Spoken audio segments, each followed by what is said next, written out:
좋은 날입니다. 성령님께서 오늘도 여러분의 심령 가운데 큰 은혜와 평강으로 함께 해주시기를 주님의 이름으로 축복합니다.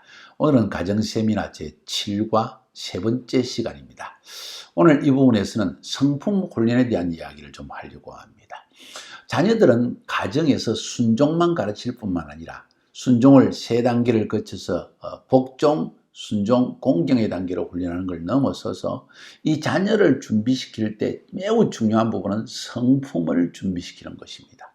성품을 훈련시키고 준비시키기 위해서 우리가 사용하는 단어를 디스플린, 훈련 혹은 연단, 우리 한국말로 참 사용하기가 어려운 말이 영어의 디스플린이라는 말입니다. 그런데 이 말은 굉장히 중요한 말입니다. 계속 훈련시키고 또 혹은 연단을 시켜가지고 사람을 준비시키는 것입니다. 용광로의 과정과도 같은 것이라고 사실 설명할 수가 있습니다. 자녀 양육이 그만큼 힘들다는 것이고 정말 이런 과정을 거쳐서 제대로 성품이 준비된 하나님의 사람으로 만들어지는 과정이 자녀들에게도 힘들다는 거예요. 자, 중요한 것은 앞에서 말씀드린 순종과 연단의 관계, 순종과 디스플린의 관계. 순종은 디스플린을 통해서 오는 것입니다. 그냥 태어날 때부터 아주 본성적으로 착한 아이들이 있습니다. 근데 사실 그 아이들도 어쩌면 부모님의 DNA를 받아서 가정에서 순종을 익혀서 배워서 그런 것입니다. 어떤 면에서는 디스플린을, 연단을, 훈련을 받았습니다. 순종은 연단을 통해서 온다는 것입니다. 인간은 본성적으로 자기 뜻대로 살려고 하는 본성이 굉장히 강합니다. 예수를 믿고 난 이후에도 옛날 성령님의 음성을 듣지 못하고 하나님을 알지 못하고 육신의 욕망대로 살던 그 혼이 너무 강해가지고 자아가 너무 강해서 끊임없이 하나님께 순종하는 것을 거부하게 됩니다. 이게 우리가 예수 믿고 난 이후에도 맛보게 되는 아픔들입니다.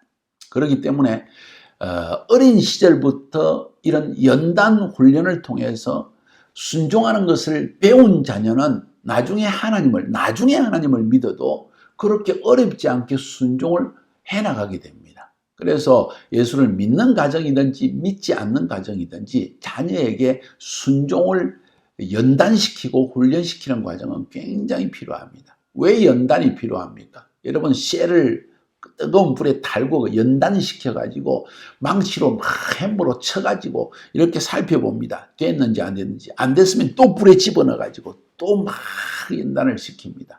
그와 꼭 마찬가지의 작업을 우리는 거쳐야 된다는 거예요. 이해가 되시나요? 특별히 사춘기의 아이들의 특징을 보면요. 자기 마음대로 해보고 싶습니다. 친구가 하는 것, 유튜브에서 보는 것, 인스타그램에서 보는 것 자기도 해보고 싶은 거예요. 부모들이 이런 것은 옳지 않은 것 같다. 이런 건 나쁜 것이다. 이런 건 아주 성적으로 불량한 것이다. 보지 말라고 해도 자기들은 보고 싶은 거예요. 또 뿐만 아니라 이유 없이 거역하고 싶습니다. 부모의 말씀이 분명히 옳은 줄 압니다. 그런데 이유 없어요. 자기도 이유를 몰라요. 그리고 부모님께 거역하고 그리고 마음에 불평이 알지 못하는 불평이 자꾸 일어납니다. 친구의 말들보다도 부모의 말을 더 듣는 자녀들은 많지 않습니다. 친구의 말이 훨씬 더 자기에게 가깝게 들려집니다. 자, 이런 것이 사춘기 아이들의 특징입니다. 어떻게 이런 사춘기 아이들을 가르칠 수 있을까요? 굉장히 복잡한 질문입니다. 그래서 우리는 자녀들에게 순종을 가르치며 연단시키고 훈련시켜야 되는데 이 과정에서 우리가 꼭 주의해야 될 것이 있습니다. 그게 뭔가 하니 오늘 본문에 에베소 6장 4절에 보면 중요한 그 지침이 나옵니다. 딱 한 가지를 말하고 있습니다. 아비들아 너희 자녀를 노엽게 하지 말고 오직 주의 교훈과 훈계로 양육하라. 자녀를 노엽게 하지 말라. 주의 훈계와 교훈으로 양육하라. 하나님의 말씀을 가지고 잘 가르쳐라. 양육하라. 이 말씀인데 말로만 안 되는 자녀가 있으니까 부모가 감정이 튀어나오고 그냥 뺨따기를 때리기도 하고 이런 일들이 일어난다는 거예요. 그러면 자녀들이 노엽게 된다는 거죠. 감정이입하지 말라는 의미가 될 수 있을 것입니다. 그러죠? 그게 일반적인 이야기이기 때문에 부모의 역할은 자녀들에게 바른 의지, 결정을 키워주고 자녀들에게 바른 성품을 형성시켜주는 것이 목적입니다. 바른 성품을 형성하고 바른 의지를 형성시켜 주기 위해서 중요한 것은 말로 억압해서 되는 것이 아니라 모본을 보여주는 것이 굉장히 중요한 것 같아요. 그래서 지나치게 율법적이고 부정적인 분위기를 가지고 억압을 지르면 오히려 자녀들의 마음속에 두려움과 나는 안 된다, 내 뭐일 안 된다는 소리, 너 나쁜 놈이라는 소리만 들었으니까 하나님에 대한 심지어 권위 질서에 대한 부정적인 생각도 심어놓을 수가 있습니다. 굉장히 위험합니다. 그래서 바른 도덕성과 성품을 형성시켜주는 방향으로 가르치는데 여기서 가장 중요한 것이 무엇이냐, 바로 모본이라는 것입니다. 본보기, 모본이라는 것이 매우 중요하다. 그것을 여러분이 꼭 기억할 수 있기를 바랍니다. 부모가 때로는 감정을 다스리지 못하여서 반응한다면 자녀들은 오히려 더 반항하고 그리고 자기의 뜻대로 행하려는, 그리고 뿐만 아니라 두려움까지도 느끼게 될 것이라고 저는 생각되어집니다. 그래서 우리 부모님들은 가능한 한 이렇게 하는 것이 좋을 것 같습니다. 자녀들과 함께 자주 시간을 보내면서 그들의 이야기를 들어주는 것이 굉장히 중요하다. 무조건 그 말을 들어주라는 게 아니라 그들의 세계를 알고 그들의 생각을 알고 그들의 원함을 알고 그들이 어느 방향으로 흘러가고 있고 또 어떤 친구들을 사귀고 있는지를 아는 것이 중요하다. 알아라는 것입니다. 그런 의미에서 아이들을 잘 한번 들어보라, 아이들을 알아라 하는 것 뿐만 아니라 그들에게 자주 격려의 말을 해주는 것이 필요합니다. 아무리 격려의 말을 많이 해줘도 부족함이 없다고 저는 생각합니다. 저의 경험으로 볼 때 너무 야단치고 너무 잘못했다고 하는 부분들을 제가 많이 했던 것 같아요. 그렇게 자라나면 아이들이 나중에 자신감을 상실할 때도 있습니다. 그래서 격려의 말을 많이 해주고 그렇게 해서 자녀들의 삶에 부모님들이 중요한 부분이 되어주는 것이 참 필요하다고 저는 그렇게 생각합니다. 동의가 되시나요? 그 다음에 조금 전에 말씀드린 것을 본론으로 들어가서 이 연단 디시플린이라는 것은 성품을 교정하기 위해서 필요합니다. 그러니까 우리가 아이들에게 그들을 좋은 성품을 형성시켜 주기 위해서 바른 도덕성을 심어주고 무엇이 옳은지 그른지를 분별할 수 있는 능력을 주기 위해서 씨를 연단하듯이 막 연단하는 과정을 거친다는 그런 이야기죠. 그죠? 거기에는 반드시 징계도 따를 수밖에 없습니다. 야단을 칠 수밖에 없습니다. 매를 들 수밖에 없습니다. 이런 과정을 거칠 수밖에 없다는 것을 우리는 알아야 됩니다. 히브리서 12장 5절부터 7절까지 보면 또 아들들에게 권하는 것 같이 너희에게 권면하신 말씀을 잊었도다. 일렀으되 내 아들아 주의 징계하심을 경히 여기지 말며 그에게 꾸지람을 받을 때 낙심하지 말라. 주께서 그 사랑하시는 자를 징계하시고 그의 받으시는 아들마다 채찍질 하심이니라 하였으니 너희가 참으면 징계를 받기 위함이라. 하나님이 아들과 같이 너희를 대우하시나니 어찌 아비가 징계하지 않는 아들이 있겠느냐. 하나님은 우리를 사랑하시기 때문에 물질적인 연단을 주시고 관계 안에서 연단을 하나님이 허락하시고 또 우리의 인생에 두려움에 쌓여보기도 하고 그냥 빈털터리로 참 노숙자처럼 지내게 하는 그런 어려움을 지내게도 하십니다. 어떻게 하면 먹고 사나, 이제는 어떻게 하나, 참 부끄럽다, 창피하다, 무섭다, 이런 마음이 계속 들게 하는 이유는 사실은 하나님이 이걸 우리 징계하시는 거예요. 하나님을 찾으라는 것이고 하나님의 음성을 내가 안 들어서 그렇구나 하는 것을 깨달으라고 하나님이 하시는 거예요. 그러니까 이런 징계는 하나님이 우리를 바른 사람으로 만들어가는 과정이라는 것을 오늘 히브리서 12장의 말씀은 하고 있습니다. 하나님과 부모는 이런 면에서는 똑같다 하는 말씀을 지금 하고 있는 거예요. 자, 그래서 하나님과 또 가정의 부모님들이 자녀를, 하나님의 자녀와 자기 집안에 있는 어린 자녀들을 교정하는 데에는 이런 단계가 있다, 이런 수준이 있다 하는 것을 좀 알 필요가 있습니다. 그러면 여러분이 자녀를 어떻게 단계적으로 성품을 바꾸어 수정해 나가고 그들의 성품을 교정해 나가는 작업을 할 수 있는가 하는 것을 알 수가 있습니다. 몇 개의 단계라고요? 3단계입니다. 그 첫 번째 단계는 질책, 말로 질책하는 것. 두 번째는 징계를 주는 것, 벌을 주는 것. 세 번째는 체벌을 주는 것. 이 3가지로 구분해 볼 수 있습니다.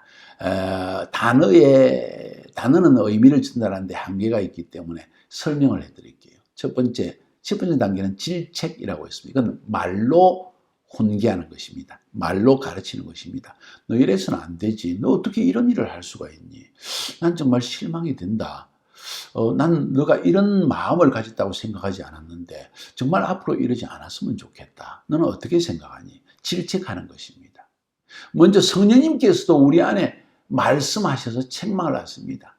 성경에서도 신약 성경에 보면 성령님은 우리 안에서 우리를 질책하시고 꾸짖으신다는 이야기가 나옵니다. 그렇습니다. 그와 꼭 마찬가지로 부모님들도 자녀에게 잘못하는 것을 말로 가르치면서 질책하는 것이 있다는 것입니다. 사실 자녀들에게 갑작스럽게 어떤 체벌을 준다거나 어떤 이 징계를 하기 전에 아이들에게 말로 먼저 가르치는 것이 필요합니다. 정상적인 부모라면 먼저 아이들에게 잘못했을 때 너 왜 이랬어? 하고 벌을 주고 그냥 계속 이렇게 아이들이 두려움 속에 쌓이도록 이렇게 하는 것이 아니라 먼저 조용히 불러서 다 이러겠죠. 이게 질책이라는 겁니다. 이 단계를 부모로서 완전히 거쳐야 됩니다. 두 번째 단계는 무엇인가? 이 징계입니다. 이것은 뭔가요? 자녀들이 자기가 잘못한 결과에 대한 벌을 받게 하는 거예요. 고통을 받게 하는 것입니다. 그것을 징계 혹은 그냥 쉽게 벌이라고 이야기해도 괜찮습니다. 자기가 잘못한 일에 대해서는 책임을 져야 된다는 것을 가르치는 것이 중요하다는 거예요. 예를 들어서 뭔가 잘못했을 때 너 잘못했지? 예, 잘못했습니다. 죄송합니다. 앞으로 일주일 동안 핸드폰 너는 압수다. 일주일 너무 심합니다. 저 엄마 아빠 3일간만 할 수 없을까요? 그래 3일간 좋다. 그러나 너 꼭 3일간 핸드폰이 없이 지내면서 꼭 기억을 해라. 네가 잘못했다는 것을. 혹은 이렇게 말할 수 있습니다. 일주일에 용돈 너에게 10,000원을 주었는데 이번 주에는 5,000원 밖에 줄 수 없다. 너의 잘못에 대한 대가를 치러야 된다. 그래야만 너가 다음에도 행하지 않을 것이다. 법을 정한 목적, 그래서 법에서도 감옥에 넣어서 3개월 동안 감옥살이를 하게 하고 혹은 100만 원의 벌금을 물게 하는 건 무슨 목적입니까? 여러 가지 목적이 있습니다. 그러나 중요한 목적 중에 한 가지는 가르치기 위한 것입니다. 다시는 일을 해서는 안 되겠구나. 그러면 벌금을 물게 되겠구나. 내가 잘못한 것에 대한 책임을 내가 져야 되는구나 하는 것을 인식시켜주는 작업이 바로 징계 혹은 벌이라는 것입니다. 자녀에게도 똑같은 과정을 거쳐야 된다는 것입니다. 아이들이 잘못했는데 에이 애들이 다 그렇지 뭐 당신은 왜 그래 하고 아빠가 혹은 엄마가 뭐라고 이야기한다면 이건 아이들에게 잘못해도 괜찮다는 것을 심어 교육하는 거예요. 여러분 뭐 어떻게 하고 있습니까? 반드시 잘못한 일에 대해서는 그 아이가 책임을 져야 된다는 것을 가르치기 바랍니다. 아무리 힘들게 여기지라도 가르치기 바랍니다. 용돈 없으면 어떻게 해요? 커피 한 잔 사 먹어야 되는 돈 못 먹게 하는 것 당연하다. 자기가 잘못한 일에 책임은 져야 된다. 커피를 친구들은 마시는데 자기가 못 마실 때 내가 이래서 잘못했구나 하는 것을 느끼게 만들어줘야 된다. 이런 이야기입니다. 이해가 되시죠? 그것이 바로 두 번째 단계인 징계 혹은 벌의 단계입니다. 세 번째 단계는 체벌의 단계입니다. 몸의 아픔을 느끼게 하는 거예요. 질책과 징계, 질책과 벌로 안 될 때 육체적인 체벌을 주는 것을 의미합니다. 이건 되도록이면 어린 아이들에게만 하고 나이가 너무 큰 아이들에게는 하는 것이 쉽지 않겠죠. 엄마 왜 이래? 왜 그래? 뭐 이 큰 아이들이 이러면 엄마가 겁을 먹을 수도 있겠죠. 자, 그러나 가정 안에 권위일서가 바로 잡혔다면 20살 아이에게도 20살 난 아들에게도 체벌을 할 수 있는 정도의 가정 분위기가 형성되어야 된다고 저는 생각합니다. 눈물을 흘리면서 부모님이 체벌을 시켜야 됩니다. 특별히 자녀들이 어떤 체벌을 주느냐. 인간관계 안에서 인격의 모독을, 다른 사람의 인격을 무시하거나 모독을 주는 행동을 하거나 말을 했을 때 의도적으로 불순종하는 어떤 마음에 있는 동기가 강하게 드러났을 때, 반항하는 마음들이 일어났을 때, 이유 없는 반항 이런 것들이 나타날 때 반드시 매를 다스려줘야 됩니다. 아픔을 느끼게 만들어줍니다. 내 안에 있는 이 반항과 내 안에 있는 사람을 무시하는 것, 아주 교만하게 무리하게 행동하는 것, 의도적으로 불순종하는 것, 이런 것에 대해서는 아픔을 느끼게 만들어서 자신이 결정하게 만들어야 됩니다. 자, 제가 무슨 말을 했습니까? 마음의 잘못된 동기에 대해서는 철저한 체벌을 통해서 스스로 잘못했다는 걸 느끼고 그리고 부모님에게 와서 정말 죄송합니다 말을 할 때까지 매를 드는 것이 필요합니다. 어떻게 생각하세요? 그렇습니다. 세 단계입니다. 질책, 말로 하는 것. 두 번째, 징계, 벌. 이것은 뭐 용돈 좀 작게 주는 것, 핸드폰 못 쓰게 하는 것, 뭐 이 정도. 세 번째는 완전히 몸에 직접 때리는 것입니다. 질책하는 것, 체벌하는 것입니다. 여러분, 제가 성경을 읽어 드릴까요? 사랑해야지 그럴 수가 있냐고, 성경이 그걸 가르치냐고. 예, 가르칩니다. 읽어 드릴까요? 잠언서입니다. 잠언서 13장 24절. 매를 아끼는 자는 그의 자식을 미워함이라. 자식을 사랑하는 자는 건실히 징계하느니라. 쉼없이 반드시 징계한다는 거예요. 매를 가지고. 잠언 22장 15절입니다. 아이의 마음에는 미련할 것이 얽혔으나 징계하는 채찍이 이를 쫓아내리라. 아이들 속에는 세상을 분별하는 능력도, 도덕을 분별하는 능력도, 옳은 것과 그런 것을 분별하는 능력도 없기 때문에 징계하는 채찍이 이러면 안 되는구나 하는 것을 알게 해준다. 그런 이야기입니다. 잠언 23장 13절에 보면 아이를 훈계하지 아니하려고 하지 말라. 채찍으로 그를 때릴지라도 그가 죽지 아니하리라. 아이를 반드시 훈계해라. 채찍을 아무리 때려도 죽지 않는다. 부모가 죽을 만큼 때리는 부모는 없다. 이런 이야기입니다. 징계하는 것을 겁내지 마라. 아이들도 부모가 나를 때릴 때 죽일 만큼 때리지 않는다는 걸 알고 있다. 잠언 29장 17절에는 이렇게 말합니다. 네 자식을 징계하라. 그리하면 그가 너를 평안하게 하겠고 또 내 마음에 기쁨을 주리라. 자식을 징계하면 커서도 바른 것을 분별하고 부모의 눈에서 피눈물이 나오지 않게 한다는 거예요. 어릴 때 가르쳐 놓으면 아프고 힘들고 때린 부모가, 야단친 부모가 마음이 더 아픈 법이라는 거예요. 그러나 그 일을 안 하면 나중에는 피눈물을 흘리게 된다는 거예요. 꼭 기억할 수 있기를 바랍니다. 그러나 이 자녀들을 체벌할 때, 때릴 때는 매우 조심스럽게 해야 됩니다. 손바닥을 때린다거나 머리를 친다거나 그런 일이 있으면 안 됩니다. 저도 한두 번 그렇게 한 것 같아요. 참 마음이 정말 미안한 마음을 금할 수가 없습니다. 뭐 뺨을 때리고 이런 일은 없지만 머리를 꼴밤을 준 데는 있은 것 같아요. 부모가 감정적으로 이렇게 체벌을 하게 될 때 아이들의 마음속에 지울 수 없는 상처가 생겨날 수 있기 때문입니다. 뿐만 아니라 매를 들었을 때는 반드시 매를 때리고 난 다음에 너가 매 맞은 이유를 알겠니? 왜 맞았다고 너는 생각하니? 이유를 알지 못하면 설명을 해 주십시오. 그래도 알지 않으려고 하면 다시 일어서 또 매를 때리는 겁니다. 할 수 없습니다. 깨달을 때까지 할 수밖에 없습니다. 그걸 놔두면 그 다음 단계에서는 이제는 더 이상 매도 말을 듣지 않고 완전히 하나님이 버릴 수밖에 없는 자녀도 될 수 있다. 잘 들으세요. 하나님이 버리시는 자식도 될 수 있다. 다시 하나님이 버리시는 자녀가 될 수 있다. 누구같이? 사울같이. 이거 굉장히 위험한 거예요. 잘 기억하시기 바랍니다. 그래서 자녀들이 잘못했지만은 부모님은 그들을 사랑한다는 것, 용서한다는 걸 알 수 있도록 하되 반드시 깨달을 때까지 체벌을 하라. 중요한 것은 우리는 그 아이들을 교정하는 것이 목적이라는 것을 알 필요가 있습니다. 아이들의 성품을 바로잡아주기 위해서 우리가 질책하고 징계하고 체벌을 하는 것이지 내 분을 품으라는 것이 아니라는 거예요. 갑자기 화를 낸다거나 이런 것이 아니라는 거예요. 오직 이 아이들의 잘못된 성품, 화를 불컥 내는 자녀가 있습니다. 이런 성격을 교정시켜주는 거예요. 영적 권위자에게 반항을 합니다. 교만한 말을 하고 엄마 아빠한테 이런 태도를 짓습니다. 이거 반드시 다스려야 됩니다. 형제와 자매들 간에 동생이 잘못한 것, 형이 잘못한 것, 누나가 잘못한 것 막 고자질하는 성격이 있습니다. 이것도 바로잡아야 됩니다.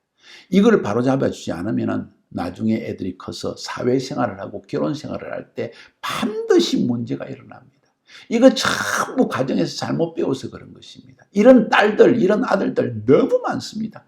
막 자기의 자존감이 높고 자기의 의사가 강한 것처럼 뭐가 된 것처럼 정말 쥐꼬라지는 만큼도 배우지 못하는 아이들이 얼마나 많은지 몰라요. 죄송합니다. 이런 말을 써서. 중요한 것은 교정시키기 위해, 성품을 교정시키기 위해서 우리는 세 단계의 징계 혹은 연단을 줘야, 디스플린을 주어져야 된다 하는 것을 말씀드렸습니다. 승리하시기를 주님의 이름으로 축복합니다. 이제 네 번째 시간으로 다음 시간에 만나겠습니다.